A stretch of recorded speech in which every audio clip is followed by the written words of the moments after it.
You better believe that I hate the people that took this girl and raped her brutally. You better believe it. And it's more than anger, it's hatred. And I want society to hate her. Imagine a city electrified by fear. New York City, 1989. A brutal attack in Central Park shocks the world. A young woman, left for dead, her body broken beyond belief. The headlines scream, "Wolf Pack Attack." And within days, 5 teenage boys, black and Latino, are in custody. They confess. Case closed. Today, we're pulling back the layers of one of the most infamous miscarriages of justice in American history.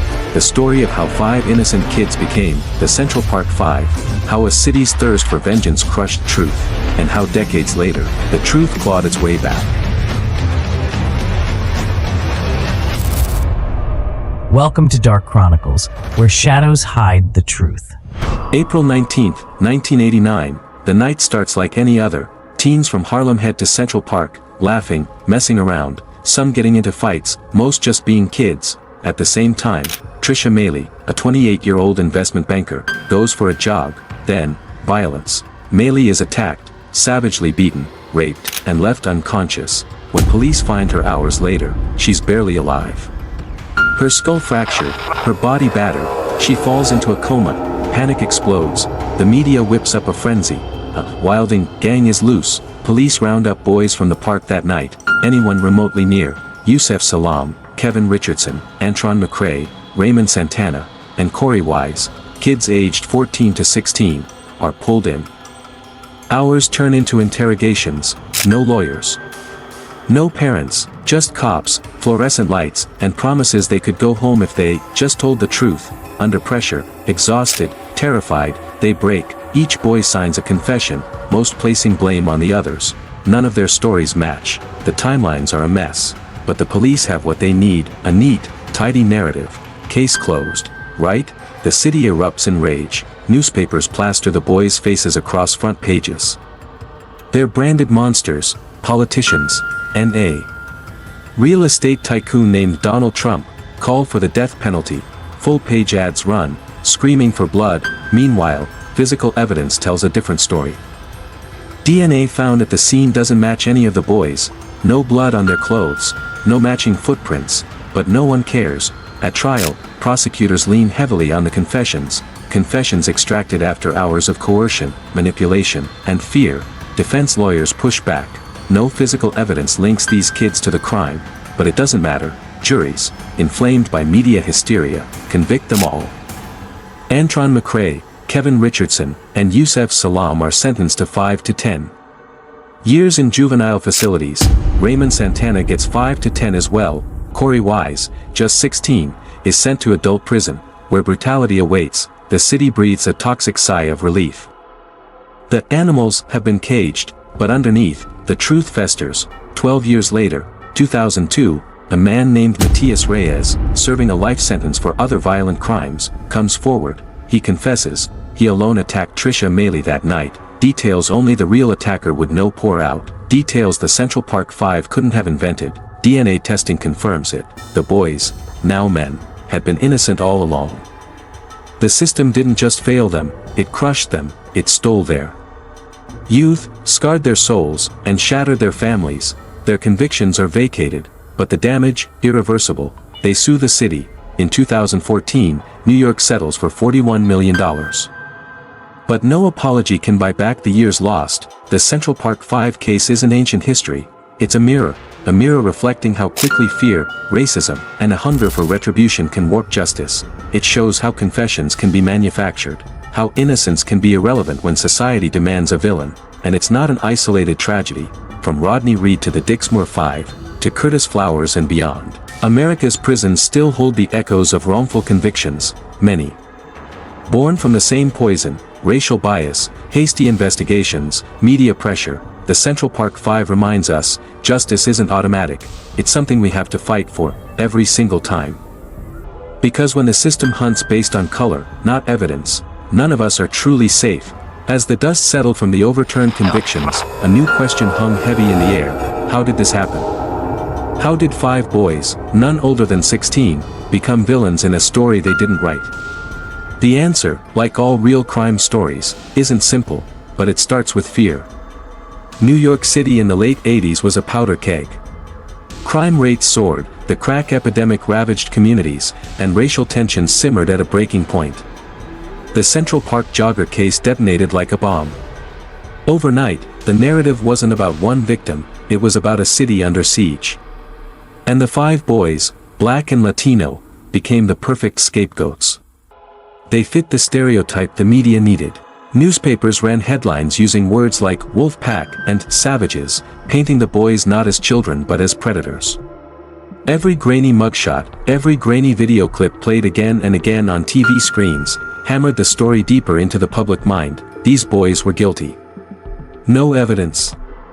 No matter. Their faces, their skin color, their youth, they were evidence enough. Inside the precinct walls, the boys endured marathon interrogations. No food. No sleep. No lawyers. No parents advocating for them.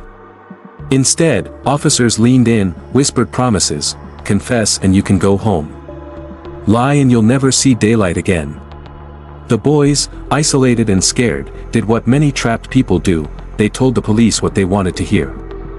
Pieces of truth twisted into a story that made no sense, but sounded just close enough for desperate investigators to cling to. Experts today call these false confessions. But back then, the idea seemed absurd. Why would anyone confess to a crime they didn't commit? It's a question that reveals how little most people understand about fear, coercion, and the desperate human need to survive an unbearable moment. The boys didn't fully grasp the weight of their words until it was far too late. At trial, their confessions became the cornerstone. Never mind that the DNA evidence didn't match. Never mind that their timelines clashed, that their descriptions of the attack were riddled with contradictions. The confessions were powerful, visceral.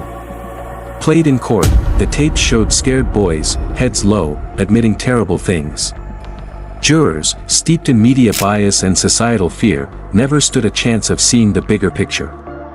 They saw monsters, not kids. Prosecutors, too, leaned heavily into emotion. They painted the boys as part of a growing wave of urban terror. They used words like pack, predators, animals, dehumanizing the accused at every turn. Defense attorneys fought back, pointing out the glaring holes in the prosecution's case. But the tide of public anger was too strong. It swept away nuance. It swept away doubt. It swept away justice. When the boys were convicted, the city cheered. Justice, they thought, had been served. But behind the applause, 5 families were left devastated. Mothers who knew their sons had been home. Fathers who watched dreams of college, of careers, of normal teenage life, evaporate. Antron McCrae's father, for instance, had urged him to confess, convinced it would mean his release. That guilt would haunt him for decades. Corey Wise, the oldest at 16, suffered perhaps the harshest fate. Sent to Rikers Island and then to adult prisons, Corey endured brutal assaults, solitary confinement, and unimaginable loneliness. His crime? Being in the wrong place at the wrong time, and trusting a system that never saw his humanity. Meanwhile, Matias Reyes, the real attacker, continued his crimes. After assaulting Trisha Maley, he went on to commit more violent rapes and even a murder. If the police had pursued real evidence instead of convenient suspects, more lives could have been spared. It wasn't just the 5 boys who suffered, it was the entire community that paid the price for rushed, biased justice. In 2002, when Reyes finally confessed and DNA evidence backed his story, the weight of the lie came crashing down. The Central Park 5 were exonerated. Newspapers that had once demonized them now printed cautious retractions. Politicians stayed mostly silent. The apology they deserved never truly came. Instead, there was a settlement, a financial acknowledgement of the injustice, but not the human cost, and the scars. They remain. Antron McCrae struggles with anger and depression. Kevin Richardson fights anxiety. Yusef Salaam became an activist, speaking around the world about justice and reform. Raymond Santana, too, turned to activism and art. Corey Wise, after years in solitary confinement, lives quietly but carries visible pain. Each man rebuilt his life piece by painful piece, but the world never gave back what it stole. The Central Park 5 case exposed how deeply racism is woven into the fabric of American justice. It showed how easy it is to sacrifice truth when fear takes over. And it left a lasting legacy that echoes in every wrongful conviction since. Today, when we see cases like Rodney Reed, Curtis Flowers, or the countless unnamed others, we see the same blueprint. And when the truth finally surfaces, if it does, the apologies are hollow, the reparations too little, too late. The Central Park 5 aren't just a cautionary tale. They are a warning still flashing red. They remind us that justice must be slow, careful, and colorblind, or it isn't justice at all. After the exoneration, the 5 men found themselves thrust into a new kind of spotlight. No longer criminals in the public eye, they were now survivors, but survivors carrying a burden few could understand. The term Central Park 5 became shorthand for everything wrong with the justice system. Documentaries, news specials, and books flooded the market, each peeling back more layers of the tragedy. But not everyone was willing to face the uncomfortable truth. Some voices, powerful ones, doubled down. They claimed the men weren't innocent, just lucky. They pointed to the original confessions, ignoring the decades of evidence showing how easily false confessions happen under duress.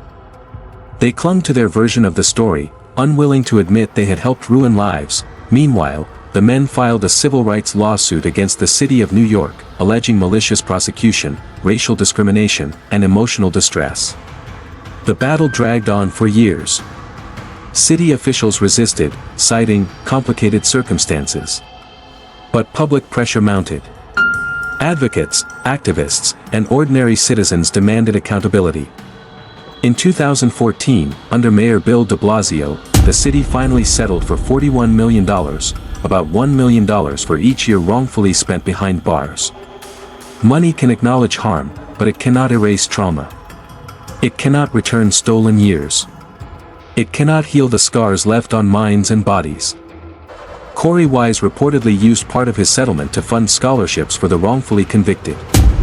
He knew the price of injustice all too well. The media, which had once vilified the boys, now scrambled to reframe the story. Major outlets published retrospectives. Television interviews portrayed the men as tragic heroes.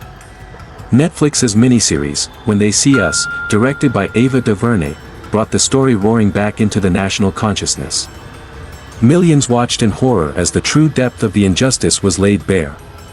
For some viewers, it was their first time confronting how race and fear warped the American legal system. For others, especially Black and Latino Americans, it was confirmation of what they had always known: the system is not built to protect everyone equally. The Central Park 5 story became more than just a singular event, it became a symbol, a rallying cry for criminal justice reform. It highlighted the urgent need for changes in how police interrogations are conducted. It raised awareness about the dangers of prosecutorial misconduct and media bias. It fueled movements like Innocence Project, which works tirelessly to free the wrongfully convicted. It also sparked deeper questions: how many others are still trapped behind bars because of coerced confessions? How many lives were shattered without headlines or public outcry? The Central Park 5 were lucky, in a tragic sense. Their case became famous enough to be revisited, re-examined, and ultimately corrected. But for every Central Park 5, there are countless others whose names we will never know. The personal costs of the wrongful convictions were staggering. Raymond Santana struggled with reintegrating into society, facing job rejections and social stigma even after his name was cleared. Antron McCray moved away, trying to escape the shadow of the past. Kevin Richardson focused on family, trying to rebuild a life stripped away too early. Yusef Salaam emerged as a public speaker, using his voice to advocate for the voiceless. Corey Wise, whose story was perhaps the most heartbreaking, carried the deepest wounds. His time in adult prisons left him with permanent trauma. Yet he chose not bitterness, but action. He remains a symbol of resilience in the face of a system that tried to destroy him. Public opinion shifted, but not uniformly. Some segments of society continued to view the men with suspicion. It was easier, for them, to believe that justice had been served in 1989, even if every fact pointed otherwise. That stubborn disbelief, the refusal to accept innocence even when proven, exposes the depth of racial bias ingrained in American consciousness. It's not just about guilt or innocence. It's about who is afforded the presumption of innocence, and who must fight tooth and nail just to be seen as human, in examining the Central Park Five. It's impossible not to connect the dots to broader patterns. The case mirrors others like the Scottsboro Boys of the 1930s, black teenagers falsely accused of raping two white women in Alabama. It echoes the wrongful convictions uncovered by modern DNA testing, cases like Anthony Ray Hinton, who spent 30 years on death row for crimes he didn't commit. Over and over, the cycle repeats: minority defendants rushed through the system, coerced into confessions, convicted with flimsy evidence, while society demands swift punishment rather than patient truth-seeking. The Central Park Five is not an outlier, it is a symptom of a much deeper illness. The impact rippled beyond the criminal justice system into politics and media ethics. Donald Trump's infamous full-page newspaper ads, where he demanded the death penalty for the boys, resurfaced during his presidential campaign decades later. He was asked if he regretted his actions, given the exonerations. He did not apologize. His refusal highlighted how, for some, acknowledging injustice remains a political liability rather than a moral imperative. It exposed how the demonization of young men of color was, and remains, a potent political tool. As we move through the 21st century, the lessons of the Central Park Five case grow more urgent. In an era of mass incarceration, racial profiling, and debates over police reform, their story stands as a stark warning: without vigilance, without transparency, without a commitment to fairness, the wheels of justice can, and will, crush the innocent. Their journey from vilified teenagers to exonerated men is a testament to human resilience, but it is also a condemnation of the systems that failed them at every turn. In the next chapter, we'll confront the uncomfortable truth: even today, wrongful convictions continue to plague the United States. We'll explore current cases, the evolving role of DNA technology, and how the fight for true justice is far from over. Because if the story of the Central Park Five teaches us anything, it's this: injustice doesn't disappear when the headlines fade. It lingers. It festers. And it demands that we pay attention. As we stand in the present, it's tempting to believe that the lessons of the Central Park Five have been fully absorbed, that today's system is wiser, more careful, less willing to sacrifice innocence for the appearance of safety. But reality tells a different story. Wrongful convictions still unfold every year across the United States. They happen in small towns and major cities. They happen quietly, without headlines. They happen because the fundamental ingredients that poisoned the Central Park case, racial bias, public hysteria, prosecutorial pressure, still exist. DNA evidence has revolutionized exonerations, but DNA is not a cure-all. Most cases don't have biological evidence to test. False confessions, shoddy forensics, witness misidentifications, these remain stubbornly common. Organizations like the Innocence Project have worked tirelessly to free hundreds of the wrongfully convicted, but they are battling against an ocean of systemic inertia. And for every exonerated person, there are countless others who remain invisible, locked away, their lives quietly erased. The Central Park Five were lucky in the most tragic sense: they had media attention, a confessor, and scientific evidence on their side. Many others have none of those advantages. The five men themselves have transformed their pain into purpose. Yusef Salaam ran for public office, seeking to bring change from within the system that once crushed him. Raymond Santana and Kevin Richardson speak to young people about resisting coercion and fighting for justice. Antron McCray, quieter but no less determined, focuses on healing with his family. Corey Wise, whose suffering was arguably the most brutal, became a major benefactor for criminal justice reform, founding the Corey Wise Innocence Project to help free others wrongfully imprisoned. Their lives today are testimonies to resilience, but also reminders of how much was stolen. Their story also challenges us to rethink what justice even means. Is justice simply freeing the innocent after decades of torment? Is it offering a settlement check and expecting healing to follow? Or is real justice something deeper, an honest reckoning with the past? Systemic reforms to prevent repetition, and the willingness to confront our own prejudices. The Central Park 5 case forces uncomfortable questions into the spotlight. It demands that we ask not just how they were failed, but why so many were so quick to believe they were guilty. And whether, even today, our instincts have truly changed, the cultural impact of their story continues to ripple outward. When They See Us, Ava DuVernay's acclaimed dramatization didn't just retell the events, it humanized the boys, allowing audiences to see the fear, confusion, and heartbreak behind the mugshots. Viewers around the world were forced to confront not statistics, but faces, names, families. The series reawakened outrage, reignited conversations about police reform, juvenile justice, and media responsibility. It made clear that behind every wrongful conviction is a human being, not just a case number. And it showed that while exoneration can clear a record, it cannot erase a childhood stolen. In the end, the Central Park 5 case is a brutal story, but it's also a necessary one. It's a cautionary tale for future generations, about the dangers of rushed judgment, the corrosive power of fear, and the devastating cost of racial bias. It warns us what happens when society values expediency over truth, punishment over fairness, and narratives over facts. It reminds us that true justice requires patience, humility, and relentless vigilance. Even now, the men's names, Antron McCray, Kevin Richardson, Yusef Salaam, Raymond Santana, Corey Wise, stand as living monuments to both failure and hope. They carry the scars of injustice, but they also carry the torch for change. They teach us that survival isn't enough, that speaking out, demanding better, and refusing to be silent are acts of revolution in themselves. Their case reshaped New York. It reshaped conversations about criminal justice. It even reshaped the way wrongful convictions are investigated across America. But perhaps most importantly, it reshaped countless hearts and minds. It showed that the real monsters in our society are not always those we first suspect. Sometimes, they are the systems we trust. Sometimes, they are our own unchecked fears, and so, as we close this chapter, one question remains: are we willing to learn? Will we demand a justice system that sees every person, regardless of race or background, as worthy of fairness?